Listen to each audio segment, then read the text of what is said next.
all organizing team and all participants.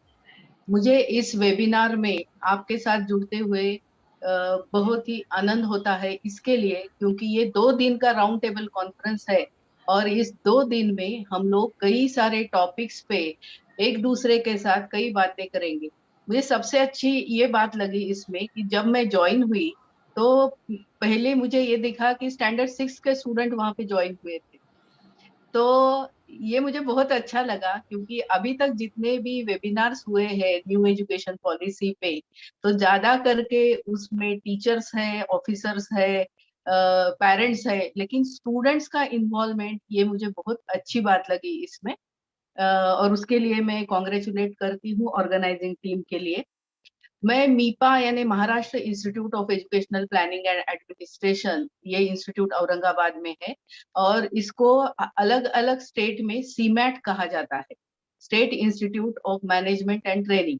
तो महाराष्ट्र के लिए ये सीमैट जो है वो ये मीपा है। और शुरुआत में ही मैं आप सभी जनों को ये कहना चाहती हूँ कि ये मीपा जो है ये अलग अलग ऑफिसर का कैपेसिटी बिल्डिंग करती है और it is declared as school leadership academy in 2017।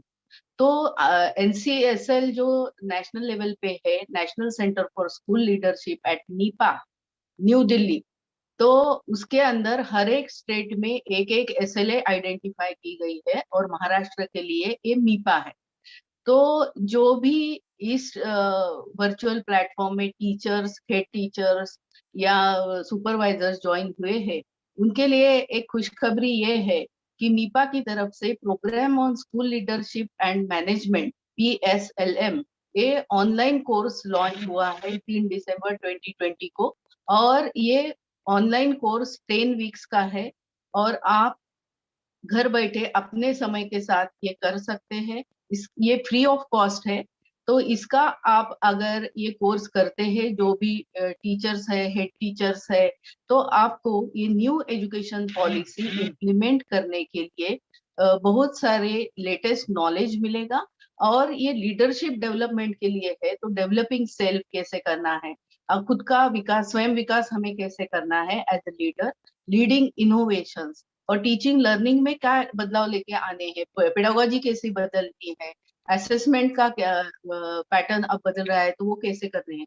तो इस तरीके से ये कोर्स जो है ये सभी के लिए बहुत ही उपयुक्त हो रहा है। More than 15,000 teachers and head teachers enrolled for this course within 3 months, and more than 3,000 have completed 10 weeks course, online course, which is free of cost. तो अभी दिस इनिशिएटिव के साथ आप जो न्यू एजुकेशन पॉलिसी आई हुई है, नया राष्ट्रीय शैक्षणिक धोरण, तो इस न्यू एजुकेशन पॉलिसी के बारे में भी स्टेट वाइड काफी वेबिनार्स मीपा की तरफ से लिए गए। 2 नवंबर से 6 नवंबर, इस दौरान नेशनल और इंटरनेशनल एक्सपर्ट जो है, जो एक्चुअली इन्वॉल्व थे न्यू एजुकेशन पॉलिसी फ्रेम करने में, उनको मीपा की तरफ से बुलाया गया था। तो इस प्लेटफॉर्म पे जितने भी लोग जुड़े गए हैं उनको मैं आह्वान करती हूँ कि ये मीपा एसएलए, MIEPA SLA नाम का यूट्यूब चैनल है। इस पे ये सभी वीडियोस आपके लिए न्यू एजुकेशन पॉलिसी के लिए अवेलेबल है। PSLM कोर्स कैसे करना है इसका भी वीडियो इस पे है। तो आप इसको सब्सक्राइब कर सकते हैं ताकि आपको जितने भी अपडेट्स है ये मिलते रहे। और न्यू एजुकेशन पॉलिसी के बारे में और अधिक जानकारी लेनी है क्योंकि इन डेप्थ हर एक टॉपिक में इतना सारा एक्सपेक्टेशन है, हम लोगों को क्या क्या बदलाव लेके आने हैं, तो आपको अलग अलग टॉपिक्स पे भी मिलेगा। अभी इस 2 दिन में जितने भी टॉपिक्स कवर होंगे अंडर न्यू एजुकेशन पॉलिसी, तो उसको डेप्थ में जाने के लिए इसका जो पहले वाला ड्राफ्ट आया हुआ था 2019 मई में, वो 484 पेजेस का था। और इस ड्राफ्ट में काफी सारे चीजें विस्तार से बताई गई थी। तो ये हमें बदलाव करना है तो क्यों करना है, मुझे लगता है जिनको और ज्यादा स्टडी करना अच्छा लगता है तो उन्होंने ये डॉक्यूमेंट भी पढ़ना चाहिए, क्योंकि अभी फाइनल डॉक्यूमेंट जो आया हुआ है न्यू एजुकेशन पॉलिसी का वो 66 पेजेस का है। और उसके पीछे का रैशनल क्या है, क्यों हम लोग ऐसे बदलाव कर रहे हैं। हमने अभी न्यू एजुकेशन पॉलिसी में 5+3+3+2, 5+3+3+4 ऐसा एक करिकुलर और पेडागोजिकल स्ट्रक्चर में बदलाव लेके आए हैं। पहले वाला जो था कोठारी कमीशन के बाद फर्स्ट पॉलिसी इंडिया में इम्प्लीमेंट होने के बाद आफ्टर इंडिपेंडेंस, वो 10+2+3 था। तो अभी 5+3+3+4 क्यों किया गया है, ये सब चीजें आपको इस ड्राफ्ट में विस्तार से समझ में आएगी। अभी 5 यानी फाउंडेशन स्टेज, 5 इयर्स की फाउंडेशन स्टेज कहा गया है। और अभी तक आरटीई का मैंडेट जो है वो 6 ईयर से लेके 14 ईयर तक था। लेकिन इस ड्राफ्ट में ये सीधे सीधे कहा गया था 2019 का है, तो आरटीई का मैंडेट हम बढ़ाएंगे।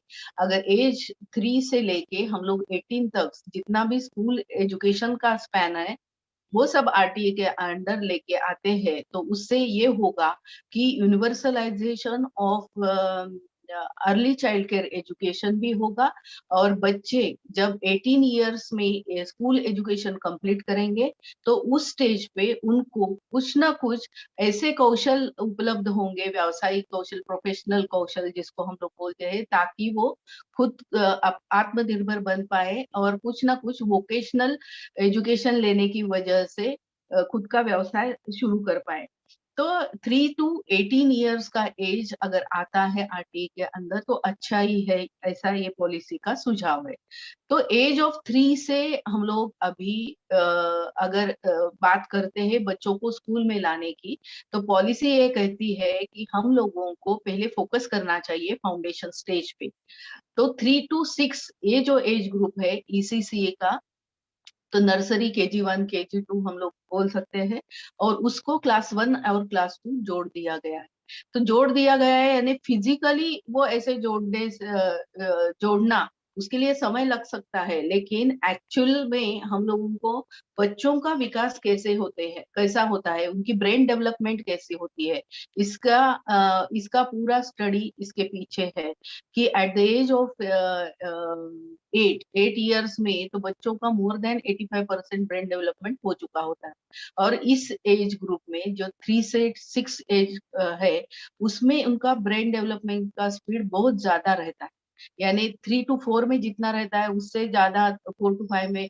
ऐसे हर एक स्टेज में वो बच्चे इतनी सारी चीजें सीखना चाहते हैं, अपने सेंस ऑर्गन्स उनके बहुत एक्टिव रहते हैं और जिज्ञासा, क्यूरियोसिटी बहुत रहती है। तो इस एज ग्रुप को हम लोग पहले उसका ईसीसी का यूनिवर्सलाइजेशन करें। और फाउंडेशन स्टेज कब कंप्लीट होगी, तो स्टैंडर्ड 2 में। तो स्टैंडर्ड 2 में अगर फाउंडेशन स्टेज कंप्लीट होती है तो उनका स्कूल रेडीनेस, एक्चुअल जो फाउंडेशनल लिटरेसी और न्यूमरेसी बच्चों को 100% बच्चों में हमें इंश्योर करनी है बाय 2025 इन मिशन मोड, ऐसे पॉलिसी कहती है। तो उसके लिए हमें फोकस करना है कि स्कूल रेडीनेस कैसे करना है, क्योंकि बच्चे अगर 3 साल at the age of 3 school में आते हैं, तो ऐसे नहीं कि 3 साल में उनको लिखना और पढ़ाना सिखाना है। तो उनको उनके अलग अलग स्किल्स डेवलप हो, उनको एक्सपीरियंसेस मिले, इसीलिए उनको एक्सपीरियंशियल लर्निंग करवाना है। इसी एज ग्रुप से 21st सेंचुरी स्किल्स जिसको हम लोग बोलते हैं कि क्रिएटिव थिंकिंग कैसे करना है, क्रिटिकल थिंकिंग कैसे करना है, ये सब चीजें इसी एज ग्रुप से हमें बच्चे खुद से सीखे ऐसा कंड्यूसिव एनवायरनमेंट क्रिएट करना। तो teacher should act as a facilitator. तो टीचर का रोल बदल रहा है, बच्चे खुद के खुद सीखते हैं, इस पे हमें ट्रस्ट करना चाहिए। और खुद के खुद सीखने के लिए कितने अपॉर्चुनिटीज हम लोग क्रिएट कर सकते हैं, ये उस पे निर्भर होगा कि ये बच्चे कैसे सीख रहे हैं। अगर हम लोग देखते हैं 2017 में डॉक्टर बाबा साहेब अम्बेडकर यूनिवर्सिटी दिल्ली ने एक रिसर्च किया है ये अर्ली चाइल्ड केयर एजुकेशन पे। और ये रिसर्च ये बताता है कि जिन बच्चों ने अर्ली चाइल्ड केयर एजुकेशन अच्छी तरीके से लिया हो, जिनको क्वालिटी ईसीसी मिला है, वो बच्चे फाउंडेशनल न्यूमरसी और लिटरेसी अच्छी अचीव कर पाते हैं। और उसकी वजह से उनका आगे का पूरा एजुकेशन वो बहुत अच्छे से हो पाता है। और दूसरी बात ये होती है कि ये ड्रॉप आउट नहीं होता। तो ये दो चीजें, दो जो फाइंडिंग्स है ये वेरी इंपॉर्टेंट है। और ये फाइंडिंग्स से हमें ये सीखना चाहिए कि बच्चों का बाल शिक्षा जिसको हम लोग बोलते हैं उसका यूनिवर्सलाइजेशन, सार्वत्रिकीकरण हम as early as possible before before 2025 अगर कर पाते हैं तो बाकी सारी चीजों में भी हम लोग बदलाव लेके आएंगे। क्योंकि अभी जो भी अलग अलग सर्वे आते हैं, लर्निंग, बच्चों की लर्निंग क्या है, उनकी अचीवमेंट क्या है, तो हम लोग इतने नेशनल प्लेटफॉर्म पे भी देखते हैं। तो हम लोग इसमें बहुत सारे प्रॉब्लम्स समझ पाते हैं कि लर्निंग क्राइसिस है, अध्ययन आपत्ति जिसको हम लोग बोलते हैं, कि बच्चे 6-6 साल तक, 8-8 साल तक स्कूल में आ रहे हैं और उनको खुद का नाम नहीं लिखने आता है, या बेसिक अरिथमेटिक स्किल्स जिसको हम लोग बोलते हैं, एडिशन, डिलीशन, सब्ट्रैक्शन, ये सब जो चीजें हैं, मल्टीप्लिकेशन, डिवीजन, इसमें भी वो नहीं अचीव कर पाते। अगर हम लोग स्टैंडर्ड 3 के बच्चों, 3 बच्चे लेते हैं, तो नेशनल नेशनल सर्वे हमें ये बताता है कि हमारे देश में तीसरे स्टैंडर्ड के हर 3 बच्चे में से एक बच्चे को लैंग्वेज में फाउंडेशनल लिटरेसी अचीव नहीं है, और दूसरा जो है वो हर 3 बच्चे में से 2 बच्चों को ये बेसिक अरिथमेटिक स्किल्स नहीं आए हैं। तो ये अगर है, बच्चे स्कूल में आने के बाद भी हमारा सिनेरियो ऐसा है, तो ये हमें बदलवाना, और ये बदलवाने के लिए हमारी पेडागोजी बदलनी होगी, टीचिंग लर्निंग प्रोसेसेस बदलने होंगे। हमें समझना होगा कि हम लोग 21st सेंचुरी का ये पहली पॉलिसी आई हुई है, और हमारे चैलेंजेस क्या है। अभी ग्लोबलाइजेशन का जमाना है, हम लोग बोलते हैं कि ग्लोबलाइजेशन बड़ी तेज गति से हो रहा है, तो उसको हम लोग कंपैटिबल होने के लिए बच्चों में उस तरीके के स्किल्स कौन से हैं, उनको मशीन लर्निंग आनी चाहिए, डिजाइन लर्निंग आनी चाहिए, कोडिंग आना चाहिए। ये क्यों आना चाहिए? तो basically they should become independent thinkers. तो हमें बच्चों को सिर्फ इंफॉर्मेशन गिव एंड टेक करने के लिए टीचिंग लर्निंग प्रोसेस नहीं है। तो टीचिंग लर्निंग प्रोसेस इसके लिए है कि बच्चों को, विचारों को हम लोग उसको डायरेक्शन दे पाए, और वो हायर ऑर्डर थिंकिंग करना, बच्चों ने एनालिटिकल थिंकिंग करना, क्रिटिकल थिंकिंग करना, रिफ्लेक्शन करना, रिफ्लेक्टिव थिंकिंग करना, इसके लिए हमें उनको प्रोत्साहित करना है। तो ये होने के लिए क्या करना है? तो प्रोजेक्ट बेस्ड लर्निंग, बच्चे खुद से खुद सीखे। ईसीसी से, ये फाउंडेशन स्टेज से ही बच्चे खुद कैसे सीखते हैं, इसके लिए हमें टीचर को तैयार होना होगा, और टीचर को ये ट्रस्ट करना होगा कि बच्चे खुद से खुद सीखते हैं। हम लोग सिर्फ उनके लिए एक्सपीरियंसेस क्रिएट कर सकते हैं, और ये हमारे एक्सपीरियंसेस जितने हम लोग पावरफुल क्रिएट करेंगे, उतने बच्चे अच्छे सीख पाएंगे।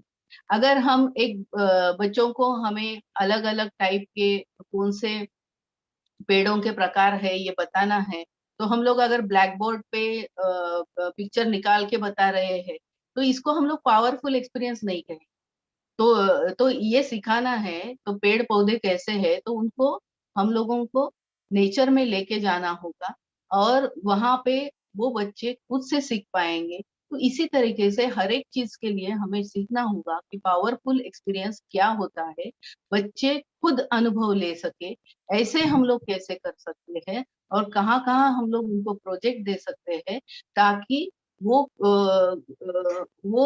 एनालिटिकल थिंकिंग और हायर ऑर्डर ऑर्डर थिंकिंग के स्किल्स उनमें डेवलप हो। फिर ये पॉलिसी बताती है कि ये होना है तो हम लोगों को मातृभाषा में बच्चों को सिखाना हो। तो मुझे लगता है मैं भी अभी इसके बाद मातृभाषा में बोलूंगी, मराठी में। तर मराठीमध्ये मी आता यासाठी बोलणार आहे की इयत्ता 5वी पर्यंत जर प्रत्येक शिक्षकाने विद्यार्थ्यांना त्याच्या मातृभाषेमध्ये, किंवा त्याच्या परिसराची जी भाषा आहे, ज्याला आपण रिजनल लँग्वेज म्हणतो, त्या पद्धतीने जर शिक्षण दिलं, तर ती मुलं अधिक चांगल्या पद्धतीने ग्रास्प करतात. आपण उदाहरण घेऊया की आदिवासी भागातील विद्यार्थी आहेत, घरामध्ये आदिवासी भाषा बोलली जाते आणि ते शाळेमध्ये आल्यानंतर आपण जर एकदम त्यांच्याशी प्रमाण भाषेमध्ये बोलायला सुरुवात केली तर त्यांना मराठी भाषेचं ज्ञान नसतं, प्रमाण भाषेचं ज्ञान नसतं आणि त्यांना फक्त आदिवासी भाषा येत असते. त्यामुळे त्यांना तिथे काय शिकवलं जातं शाळेमध्ये हे बऱ्याच वेळा कळत नसतं. जसं आता मला जपानी भाषा येत नाही आणि तुम्ही प्रास्ताविकामध्ये जपानी भाषेमध्ये बोलून जर सांगितलं, तर मला काहीच कळलं नसतं. तशीच गत ही या विद्यार्थ्यांची होत असते आणि म्हणून आपल्याला हे समजून घ्यायचं आहे, की मातृभाषेतनं शिक्षणाचं महत्त्व काय आहे? आप आपण जर शिक्षणशास्त्राचा अभ्यासक म्हणून वेगवेगळी संशोधनं जर बॅगमध्ये आहेत ना? धोरणं आणि आयोगांच्या शिफारसी बघितल्या, तर आपल्याला हे लक्षात लवकर येतं परत जाऊन चेक करायची. प्रत्येक आयोगाने, प्रत्येक रिसर्चमध्ये हेच फाइंडिंग आहे ग्लोबली सुद्धा, की ज्यांचं शिक्षण हे मातृभाषेतनं होतं, त्यांना आकलन अधिक होतं, त्यांचं अंडरस्टँडिंग अधिक होतं आणि त्यामुळे ते विद्यार्थी या त्यांचं अध्ययन हे परिणामकारक होतं, टिकाऊ स्वरूपाचं होतं आणि म्हणून त्यांना हे लर्निंग क्रायसिसला कमी प्रमाणामध्ये फेस करावं लागतं. आणि म्हणून जर देता आलं तर 8वी पर्यंत उत्तमच आहे, अशी सुद्धा पॉलिसी शिफारस करते. पण 5वी पर्यंत जर आपण जास्तीत जास्त मुलांना त्यांच्या मातृभाषेतनं, प्रादेशिक भाषेमधनं शिक्षण दिलं, तर त्यांना अध्ययन त्यांचं अधिक प्रभावी होईल आणि आपण जी अपेक्षा करतोय, की त्यांचं थिंकिंग डेव्हलप व्हावं मुळामध्ये. मुलं स्वतः विचार करणारी व्हावीत, डिसिजन मेकर्स व्हावेत, उद्याचे लीडर्स आहेत. आपण जर आज भारत देश बघितला तर भारताला आपण यंग पॉप्युलेशन ही सगळ्यात जास्त आहे आणि म्हणून उद्याची पिढी घडवायची असेल, जे यंग लीडर्स वेगवेगळ्या जगामधल्या वेगवेगळ्या देशांमध्ये लीडर्स म्हणून काम करावेत, अशी आपली अपेक्षा आहे. काम करावेत म्हणण्यापेक्षा काम देणारे व्हावेत. म्हणजे ते स्वतः आत्मनिर्भर होतील आणि इतरांना नोकऱ्या देतील. अशा पद्धतीने आपण भारत देश हा जागतिक ज्ञानसत्ता व्हावा, आपण विश्वगुरू व्हावं, या पद्धतीने ह्या धोरणाची एकूण आखणी करण्यात आलेली आहे आणि यामध्ये सगळ्यात महत्वाचा मुद्दा म्हणजे मुळामधनं काय बदल करायला पाहिजेत. आपल्याला शिक्षण व्यवस्था जर दुरुस्त करायची असेल, तर काय बदल करायला पाहिजेत हे मुळापासून सुरू केलेलं आहे म्हणजे फाउंडेशन स्टेज पासून आणि बरेचसे निर्णय हे विचारांना धक्का देणारे आपल्याला घ्यावे लागणार आहेत या पॉलिसीच्या पार्श्वभूमीवरती आणि त्या दृष्टीने मला वाटतं सगळ्यात महत्वाचं जे आहे ते सेन्सिटायझेशन होणं, एक मनोभूमिका तयार होणं, एक समाज मन तयार होणं बदलासाठी आणि ती प्रक्रिया आपण या राउंड टेबल कॉन्फरन्स मधनं गतिमान केलेली आहे, हे पाहून मला निश्चितच आनंद होतो. इयत्ता 6वी पासनं मुलांना व्होकेशनल एज्युकेशन दिलं पाहिजे, असं या पॉलिसीमध्ये म्हटलेलं आहे. आणि 2025 पर्यंत निदान 50% मुलांना आपण व्होकेशनल एज्युकेशन देऊ शकू, अशा पद्धतीची योजना असावी, असं म्हटलेलं आहे. आज आपण सद्यस्थिती बघितली तर भारतामध्ये केवळ 5% मुलांना व्यावसायिक शिक्षण मिळतं. अमेरिकेमध्ये हेच प्रमाण 52% आहे. जर्मनी जर घेतलं तर हे प्रमाण 75% आहे आणि साऊथ कोरिया सारखा देश घेतला तर हे प्रमाण 96% आहे.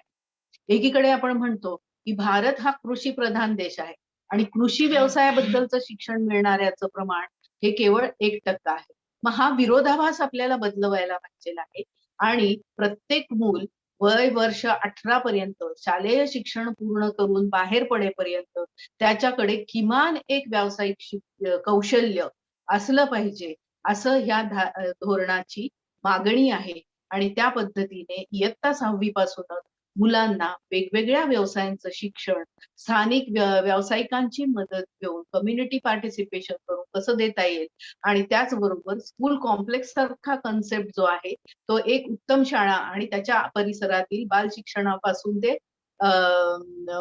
सेकंडरी ज्याला म्हणतो आपण म्हणजे 12वी पर्यंतच्या शाळा त्याला जोडलेल्या अशा पद्धतीचं स्कूल कॉम्प्लेक्स. मग ते त्यामागचा उद्देश काय आहे, की प्रत्येक अगदी छोट्या-छोट्या शाळेला जिथे अगदी 20 पट आहे, 30 पट आहे, त्याला सर्व सुविधा कमी कालावधीमध्ये शासनामार्फत पुरवणं, हे कितीही आवश्यक असलं, अपेक्षित असलं, तरी वस्तुस्थिती तशी नाही आणि ते मिळायला वेळ लागू शकतो.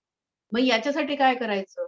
तर स्कूल कॉम्प्लेक्स करायचं आणि स्कूल कॉम्प्लेक्स म्हणजे 10-12 शाळांमध्ये ह्युमन रिसोर्सेस आणि फिजिकल रिसोर्सेस हे शेअर करायचे.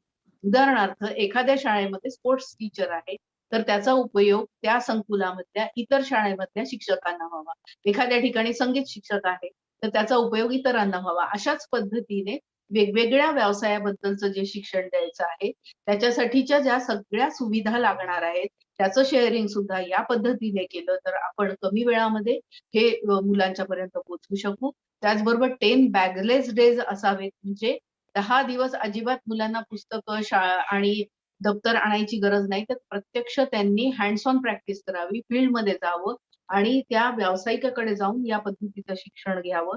ही एक अत्यंत महत्वाची शिफारस या धोरणामध्ये केलेली आहे. त्यानंतर जर आपण बघितलं हे सगळं करायचं असेल, तर आपल्याला आर्थिक सोंग हे आणता येणार नाहीये. आपल्याला जर बघायचं असेल, तर हे स्वातंत्र्योत्तर काळातील 3रं धोरण आहे. आणि जवळपास आता आपण स्वातंत्र्याची 75वी साजरी करायच्या टप्प्यावर येऊन पोहोचत आहोत.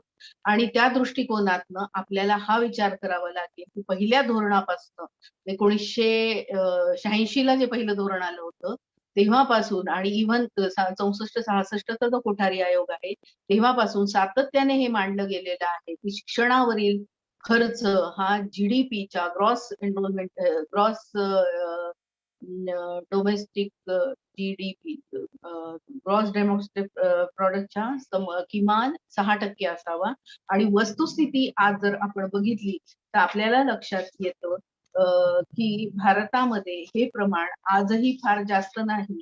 ते जवळपास फक्त 2.7% आसपास आहे.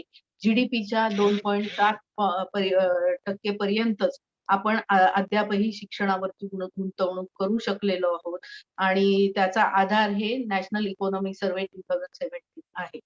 तेच जर प्रमाण आपण इतर प्रगत देशांमध्ये बघितलं तर फिनलँडमध्ये एक्झॅक्टली उलट आहे, जे 7.2% आहे. त्याच्यानंतर USA मध्ये ते 5% आहे. UK मध्ये 5.5% आहे. तर ब्राझील सारख्या देशामध्ये 6%, भूतानमध्ये 7.5%. थोडक्यात काय, तर बऱ्याचशा गोष्टी धोरणामधल्या अशा आहेत, की ज्याला आपल्याला आर्थिक तरतूद असावी लागणार आहे आणि ती त्या पद्धतीने झाली तर आपण खूप चांगल्या पद्धतीने हे परिणाम मिळवू शकू. पण त्याचबरोबर या धोरणाची दुसरी बाजू अशी आहे, की बऱ्याचशा गोष्टी ह्या नॉन बजेटेड सुद्धा आपण जर मानसिकता बदलली तर करता येण्यासारख्या आहेत.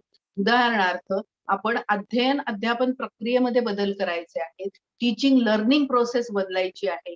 मग टीचिंग लर्निंग प्रोसेस बदलायला फार काही बजेटची गरज नाही. तर आपली मानसिकता बरोबर आहे. बदलण्याची, नवीन-नवीन पेडॉलॉजी शिकून घेण्याची ही गरज आहे आणि त्या पद्धतीने आपण मुलांना अ, मुलं शिकती होण्याच्या दृष्टिकोनातनं peer learning, collaborative learning, project based learning, machine learning, design thinking, computational thinking, mathematical thinking या पद्धतीचे अनुभव कसे देऊ शकू, याच्याकडे आपल्याला लक्ष द्यावं लागेल आणि त्या पद्धतीने टीचर ॲज अ फॅसिलिटेटर म्हणून स्वतःची कौशल्य आपल्याला शिक्षक म्हणून रिफाईन करावे लागतील.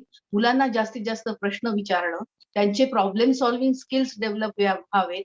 या दृष्टिकोनातनं एखादा प्रश्न विचारला तर सरळ-सरळ आपण उत्तर देण्यापेक्षा तुला काय वाटतं? का बरं असं होत असेल? हवेला रंग असता तर काय झालं असतं? तुम्हाला काय वाटतं? आणि अशा प्रकारची प्रश्न जर आपण मुलांना केली तर निश्चितपणाने आपण शिक्षक म्हणून आपण विचार करणार नाही याच्या पुढे जाऊन मुलांची विचार प्रक्रिया घडत असताना आपल्याला दिसते. आणि असे अनुभव आपल्याला वर्गामध्ये, वर्गाबाहेर हे क्रिएट करावे लागतील आणि त्या अनुभवांमधनं शाळा म्हणजे शिकण्याचं केंद्र, वेगवेगळ्या लर्निंग अपॉर्च्युनिटीजचं केंद्र आणि शाळा आणि शाळेबाहेर अशा दोन्ही पद्धतीने शिकायला मिळालं पाहिजे मुलांना. समाज सहभागामधनं काय आपल्याला शिकवता येऊ शकतं, शिकता येऊ शकतं. पालकांची कशी मदत आपल्याला घेता येईल, कम्युनिटी पार्टिसिपेशन कसं घेता येईल, हे सगळे विचार करून ही सर्वांनी मिळून मुलांचा विकास करणं, ही सर्व स्टेक होल्डर्सनी मिळून करण्याची जबाबदारी आहे आणि प्रत्येकाने आपापला रोल निभावणं हे किती महत्वाचं आहे, हे यामध्ये सांगितलेलं आहे. त्याचबरोबर इक्विटी कारण एस-डी-जी 4 जे आहे ते सस्टेनेबल डेव्हलपमेंट गोल 4 हे या याचा पाया आहे असं म्हटलं तरी चालेल नवीन राष्ट्रीय शैक्षणिक धोरणामध्ये आणि इक्विटेबल सोसायटी आणि लाईफ लाँग लर्नर्स आपल्याला तयार करायचे आहेत. असं जर आपण म्हटलं तर मुलांमध्ये हे लर्निंग स्किल्स डेव्हलप करणं. आतापर्यंत आपण टीचिंगवर फोकस करत होतो. आता आपल्याला लर्निंगवरती मेन फोकस करायचा आहे, की मी किती शिकवलं याला महत्व नाहीये. मुलं काय शिकली याला महत्व आहे आणि म्हणून मुलं शिकती होण्यासाठी जे करावं लागेल ते करत जाणं ही आपली भूमिका खूप महत्वाची आहे. त्याचबरोबर अत्यंत महत्वाचे निर्णय यामध्ये जे घेतलेले आहेत ते म्हणजे करिक्युलर, एक्स्ट्रा करिक्युलर, को करिक्युलर असं काही नाही, तर प्रत्येक विषय हा महत्वाचा आहे.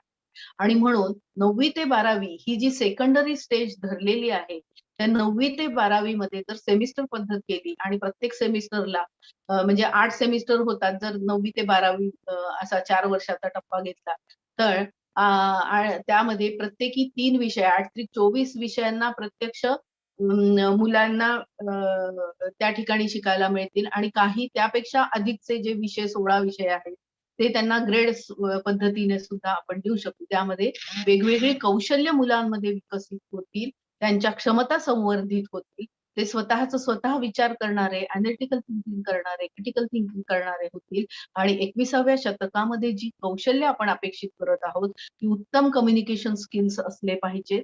त्याचबरोबर स्वतःचं म्हणणं योग्य पद्धतीने पटवून देता आलं पाहिजे. प्रॉब्लेम सॉल्व्हिंग स्किल्स असले पाहिजेत. एखादा प्रॉब्लेम समोर आला तर तोंड किंवा पाठ न फिरवता त्याला भिडायचं कसं आणि वैज्ञानिक विचार पद्धती, विचार प्रक्रिया कशी करायची आणि त्याच्या सोल्युशन पर्यंत कसं यायचं, हे आपल्याला मुलांना शिकवायचं आहे. त्या पद्धतीने आपल्याला करिक्युलम मध्ये बदल करायचे. त्याच्यासाठी नॅशनल करिक्युलम फ्रेमवर्क अभ्यासक्रमाचं येणार आहे. त्याच्यानंतर ECC किंवा early child care education foundation स्टेजसाठी सुद्धा वेगळं करिक्युलम फ्रेमवर्क असणार आहे. अडल्ट एज्युकेशन साठीचं वेगळं करिक्युलम फ्रेमवर्क असणार आहे.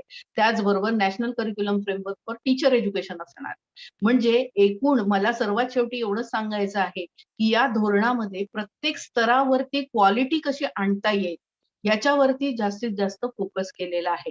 या आधीच्या 2 धोरणांमध्ये आता हे 3रं धोरण आहे स्वातंत्र्योत्तर काळातलं. या 2 पहिल्या धोरणामध्ये विस्तारावरती जास्त भर दिलेला होता, की शिक्षण सर्वांपर्यंत कसं पोहोचता येईल. दुसऱ्या धोरणामध्ये क्वालिटी आस्पेक्ट अधिक वाढवलेला होता आणि आता या 3ऱ्या धोरणामध्ये म्हणजे 75% पेक्षा जास्त हा क्वालिटी आस्पेक्ट वरतीच भर दिलेला आहे, असं आपल्याला लक्षात येईल, की प्रत्येक स्तरावरची क्वालिटी. आता विद्यार्थ्यांची क्वालिटी कशी एन्शुअर करायची, तर प्रत्येक विद्यार्थी हा इंडिपेंडंट थिंकर होईल, स्वतः विचार करेल, स्वतः मत मांडू शकेल, त्याचं वक्तृत्व चांगलं असेल, त्याचं कम्युनिकेशन स्किल चांगलं असेल. त्याचबरोबर तो जीवनाच्या समस्या, जीवन आणि शिक्षण यामध्ये अंतर असणार नाही. तर जीवनामध्ये जी जीवन उत्तमपणे जगण्यासाठी जी कौशल्य त्याच्याकडे असणार आहेत, एक व्यक्ती म्हणून त्याच्यामध्ये कुठल्या व्हॅल्यूज इन्कल्केट व्हायला पाहिजेत, एक चांगला ह्युमन बीइंग होण्यासाठी, त्या पद्धतीने काय करायला लागेल हा विचार केलेला आहे. त्याचबरोबर शिक्षकाची क्वालिटी निर्धारित करण्यासाठी प्री सर्व्हिस एज्युकेशन कसं बदलता येईल, ज्या सबस्टँडर्ड स्टँड अलोन इन्स्टिट्यूट्स आहेत त्या शटडाऊन केल्या पाहिजेत. मल्टी डिसिप्लिनरी इन्स्टिट्यूटमध्ये हे सगळं प्री सर्व्हिस शिक्षण आणलं पाहिजे. त्याचबरोबर प्री सर्व्हिस टीचर एज्युकेशन मध्ये सुद्धा एंट्री लेव्हलला सुद्धा त्यांची टेस्ट घेतली पाहिजे. ज्यांना जे होऊ इच्छितात शिक्षक तेच या व्यवसायामध्ये आले पाहिजेत. त्याचबरोबर त्यांना 4 वर्षाचं प्री सर्व्हिस एज्युकेशन दिलं पाहिजे. म्हणजे subject knowledge plus pedagogical knowledge हे स्टेज वाईज जसे 5+3+4 केले त्या पद्धतीने शिक्षक तयार व्हावेत आणि असा विचार केलेला आहे. आणि त्याचबरोबर अभ्यासक्रमाच्या संदर्भामध्ये कुठलेही विषय कमी महत्वाचे असणार नाहीत. तर सर्व विषय महत्वाचे आणि म्हणून कला, क्रीडा, स्पोर्ट्स, योगा, 64 कला, 14 विद्या हे सगळे विषय इंटिग्रेटेड अप्रोच मध्ये येतील. म्हणजे संगीत शिकता त्याचं गणित सुद्धा किती तयार होणार आहे, हे त्याला कळणार नाही. अशा पद्धतीने इंटिग्रेटेड अप्रोचने घेणं हे अपेक्षित आहे. आणि 9वी ते 12वी स्तरावरती मी जे म्हटलं आपल्याला, की वेगवेगळे विषय मुलांना शिकण्याची संधी मिळावी. त्यामध्ये आर्ट, सायन्स, कॉमर्स असं वॉटर टाइप कंपार्टमेंट असणार नाही. तर मुलांना त्यांना इतकी लवचिकता असणार आहे, की ते त्यांच्या आवडीप्रमाणे विषय घेऊ शकतील. फिजिक्स घेतलेला मुलगा त्याला जर वाटत असेल, की मला अकाउंट्स सुद्धा शिकायचं आहे, तर त्याला ते शिकता येणार आहे. असं नाही की तो कॉमर्सचा सब्जेक्ट आहे किंवा मला पाली भाषा शिकायची आहे. असं नाही की तो आर्ट्सचा सब्जेक्ट आहे. तर अशा पद्धतीने ही फ्लेक्झिबिलिटी ठेवणं विषय निवडीची यामागचं धोरण असं आहे की प्रत्येक मूल हे एकमेवाद्वितीयत्व त्याच्यामध्ये काहीतरी असतं आणि त्याची जी आवड आहे त्याप्रमाणे जर त्याला निवड करायची संधी मिळाली तर त्याच्यामध्ये जे असलेलं उत्तमत्व आहे, प्रोफिशियन्सी लेवल आहे, ती अधिक त्याचं पोटेन्शियल बाहेर येईल आणि तो अधिक चांगल्या पद्धतीने त्यामध्ये शिकेल आणि प्रभुत्व पातळीपर्यंत जाईल. आणि म्हणून ही फ्लेक्झिबिलिटी ठेवलेली आहे. पुढे सुद्धा उच्च शिक्षणामध्ये सुद्धा यामध्ये क्रेडिट बेस्ड सिस्टीम ठेवलेली आहे. 1 वर्ष जर पूर्ण झालं, समजा 12वी नंतर 1 वर्षाचं घेतलं तर त्याला सर्टिफिकेट मिळेल. 2 वर्ष अभ्यासक्रम पूर्ण केला 12वी वर्षानंतर तर मग पदविका मिळेल. 3 वर्ष केलं तर डिग्री मिळेल. 4 वर्ष केलं तर डिग्री प्लस रिसर्च मिळेल. म्हणजे एखाद्याला 12वी नंतर 1 वर्ष केल्यानंतर काही घरगुती अडचण आली, आर्थिक अडचण आली आणि किंवा कुठली अडचण आली आणि त्यामुळे हे करू शकले नाही, तर त्यांना तसं वाया जाणार नाही ते वर्ष या पद्धतीने खात्री केलेली आहे. शेवटी जाता जाता मी एवढंच म्हणेल की डॉक्टर के. कस्तुरीरंगन आणि समितीने हे जे सगळं धोरण केलेलं आहे, ते धोरण मुळातून समजून घेतलं. कुणाच्या सांगण्यावरनं किंवा हे सेशन अटेंड केलं म्हणून म्हणल्यापेक्षा आपण स्वतः ते अभ्यासावं, समजून घ्यावं, कार्यान्वित करावं आणि त्याची प्रभावी अंमलबजावणी करावी यासाठी मी आवाहन करते आणि संयोजकांनी आपल्याशी संवाद साधण्याची संधी दिली त्याबद्दल आभार व्यक्त करते आणि डॉक्टर के. कस्तुरीरंगन यांचं जे विधान आहे की if you want to transform India then transform education हेच आपल्याला सांगते. धन्यवाद.